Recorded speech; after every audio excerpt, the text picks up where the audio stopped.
Happy birthday, happy birthday, happy birthday.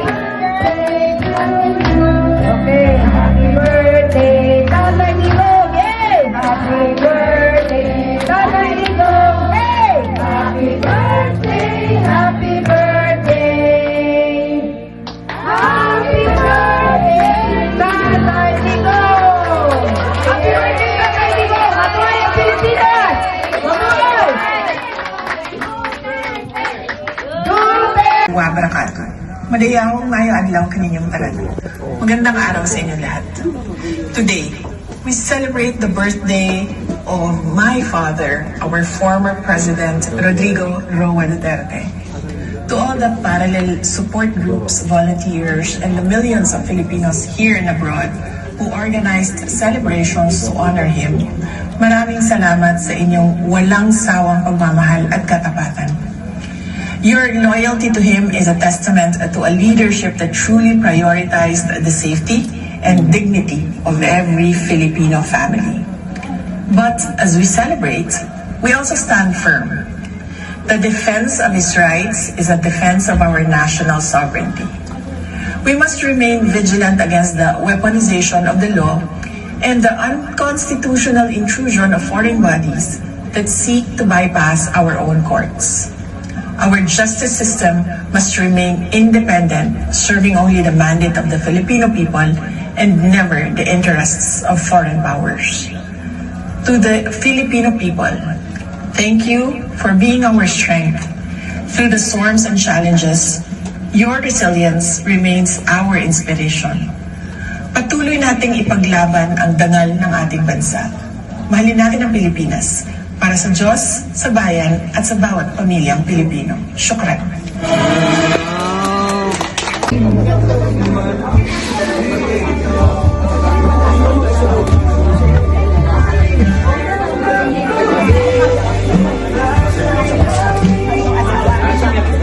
Hello po. Pwede po yung mga icon ka, no? Aside sa PRD Nagoya supporters, meron po po mga other DDS supporters like Hindi nagpahuli ang Filipino community dito sa Japan sa pakikiisa sa selebrasyon ng kaarawan ni dating Pangulong Rodrigo Duterte. Happy birthday to you. Happy birthday to you. Happy birthday, happy birthday, happy birthday.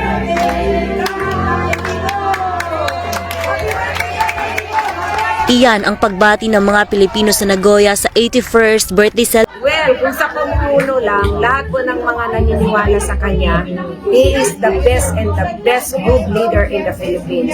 The best president ever. Kung matatandaan, mas napagtibay ang OFW program sa Japan noong si Duterte pa ang presidente. Kaarawan ang tinawag nilang the best Philippine president. Puro pagbati at pasasalamat ang mensahe ng Filipino community sa Nagoya at mga kalapit na prefecture. Tay, wala akong ibang wish. Kaming lahat, wala kaming ibang wish kundi ang bumalik kang muli sa amin, sa ating bansa at makauwi ka ng buhay at masigla tulad ng dati. Miss ka na namin. I love you, Tatay Digong. Wishing you, Tatay Digong, in the best in life and all fulfillment of your freedom to mingle with us real soon. God bless your health and your loving family. Happy birthday. Tay, magpalakas ka, magpakatatag ka. Andito lang kami naghihintay sa'yo. Hindi kami mawawalan ng pag-asa at talagang hihintayin ka namin hanggang sa dulo, Tay, hanggang sa makauwi ka po. Nauna nang nanawagan ang ilang Japanese citizens sa International Criminal Court to ICC na aprubahan ang request na interim release ni FPRRD at dalhin dito sa Japan para magpagamot. Aniya, marami rin daw ng mga Hapon ang nakakaalam na politika ang tunay na dahilan ng pagkakadeteni ngayon ng dating Pangulo.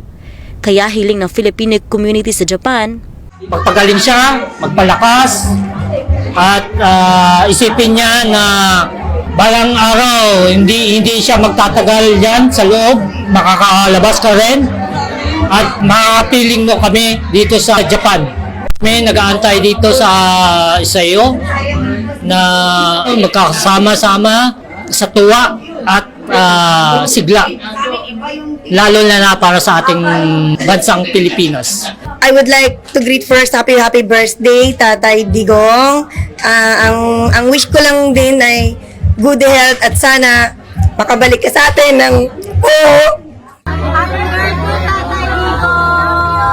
Happy birthday, Tatay Digong! Happy birthday, Tatay Digong! Happy birthday, Tatay!